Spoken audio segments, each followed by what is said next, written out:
What's going on, DREAMTeam? We're back at it again with another video. And okay, guys, so yeah, I know it's been a while. I don't even want to talk. I don't even want to waste any time. So let's just get straight into the video. Let go. I think this is going to be the coolest video I've ever seen about Tori Kelly. What you guys don't know is, yeah, I do love her vocals, but the reason why I became a big fan of her is because hang out with us. I can see right through her voice.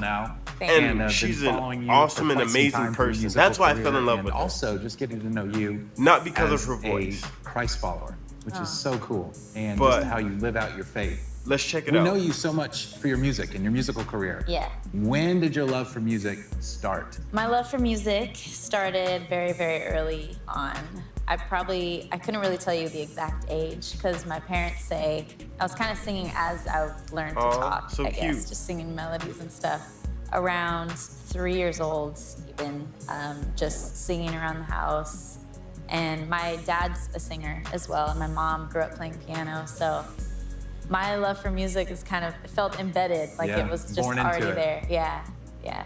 What is something to you that stands out as like a really memorable moment for you just throughout your career?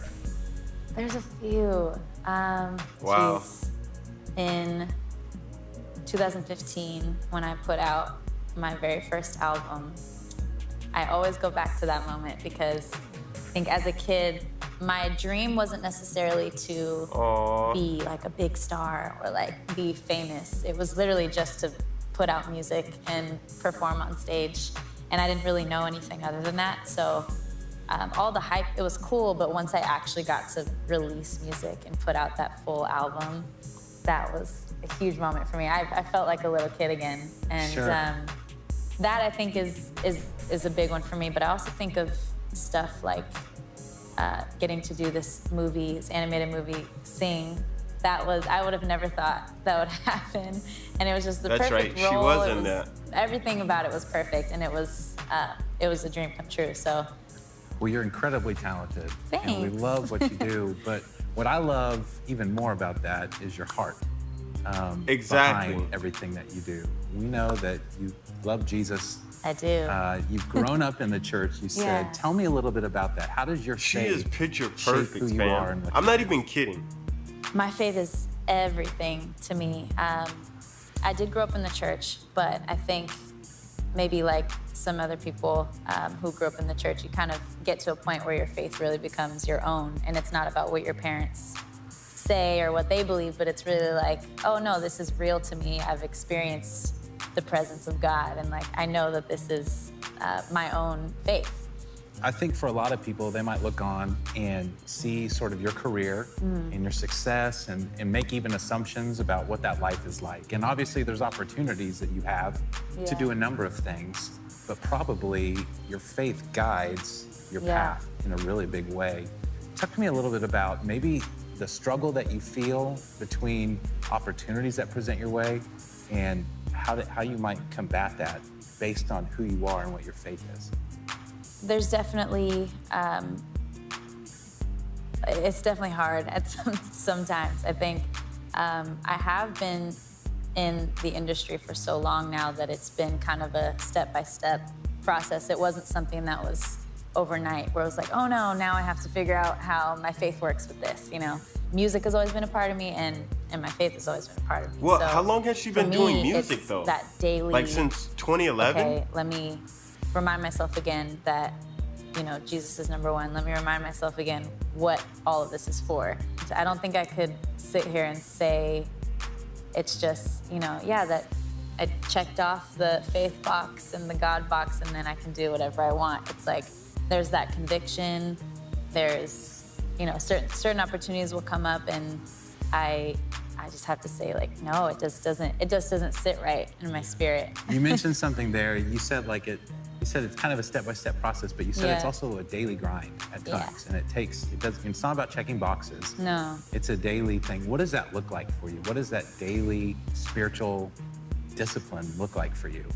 For me, and this is something I'm learning even recently, is just spending time in my word every single day, and even more than that, actually praying. I think both of those things coupled together, because I used to be you know, just, okay, I gotta wake up and I gotta read. And I would just read and then like go about my day, which I think is fine. But once I started, you know, reading and then actually sitting and just like pouring my heart out to God, even though he knows everything, so many he great still things wants happen to hear from us and he cares.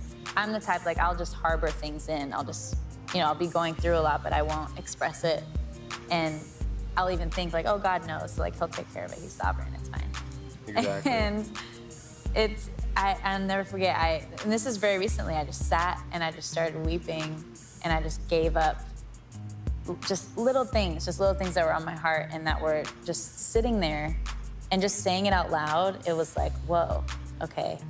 That was actually like the release of it. Like, I'm gonna let go of this rather than just thinking like, oh yeah, I let go of it. You know, Yeah. he already knows. Yeah. I think we have to be intentional about just sitting down with God, and he loves that. Like, he wants to spend time with us.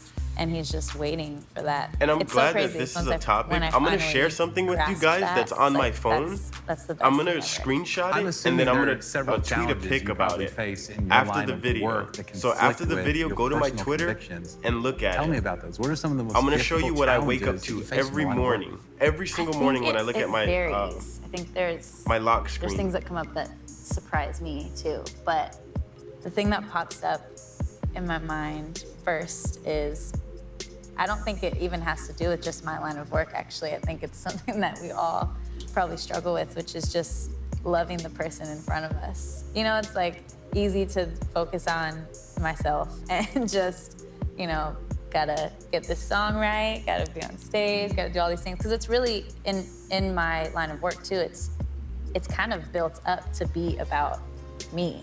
Yeah. Which is scary. It's terrifying. And so that's, I think, to answer your question, the biggest challenge is, how do I not make it about me? How do I like see the person in the crowd who's hurting, or see the, you know, the person over here who's hurting, or the artist who's hurting, you know, how can I reach out to them? And that's a hard thing I sometimes. love the heart behind that, and I love that. I know it's a struggle, but the Exactly. fact that you're conscious of that and looking for those opportunities to love on people, Yeah. it's a big deal.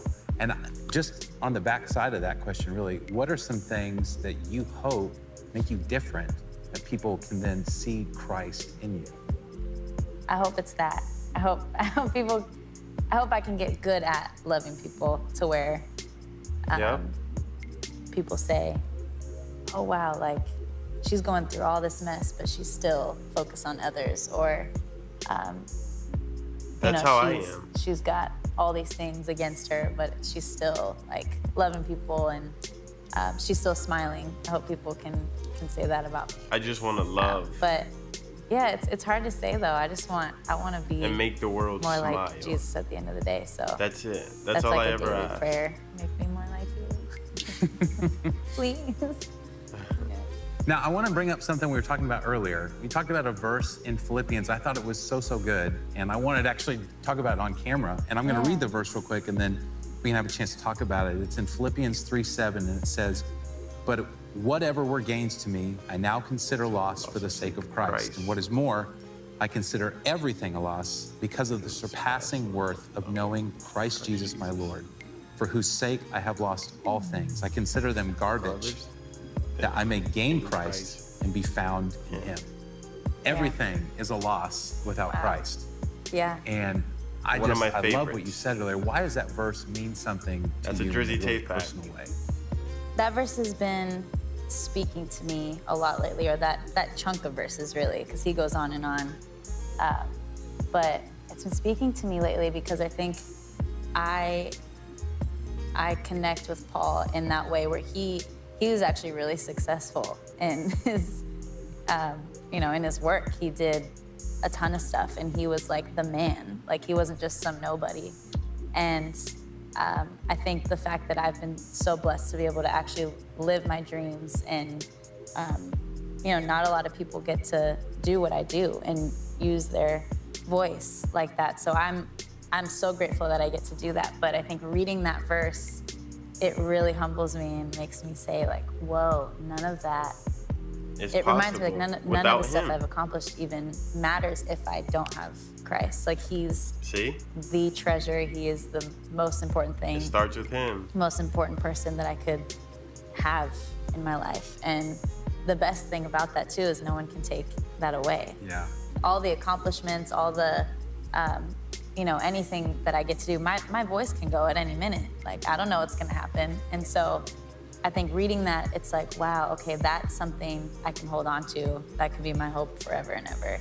And I can't rely on these accomplishments and these goals and these dreams, which are great and they're good things, but even good things can be idols. And so I think that's something that has really, really resonated with me. And I want to be like Paul. Like, I want to wake up every day, even though I don't. Like, if I'm being honest, I don't wake up every day saying that, but that would be great, because I know deep in my heart that's what I believe, that he really is the greatest thing. Well, kind of what you alluded to earlier, you know, we're called to be set apart, to be different. And there's a lot of things that conflict with your personal convictions as opportunity, but you choose to be different. Yeah. Sometimes that can feel lonely. Yeah. How do you surround yourself with people that really help you to be different? That's you guys. I think one of the biggest things is That's why I have getting you. plugged into a church. And that's I'm been so a huge grateful blessing for you guys. me. I Just love to you feel more like than you can that's imagine. home. These are my You have no people, idea. you know, I can serve there. I love being a part of a church.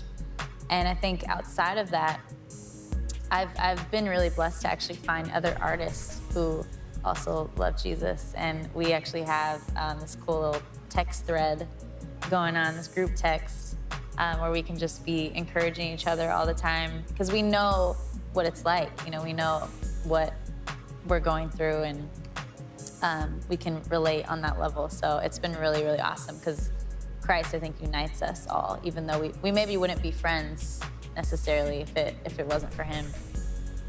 So yeah, the church and just finding other people in the industry has been really cool. So surrounding yourself with people that think like you think is Yeah. so important. So Yeah. talk to me about this. So a high school student has a bunch of different types of people.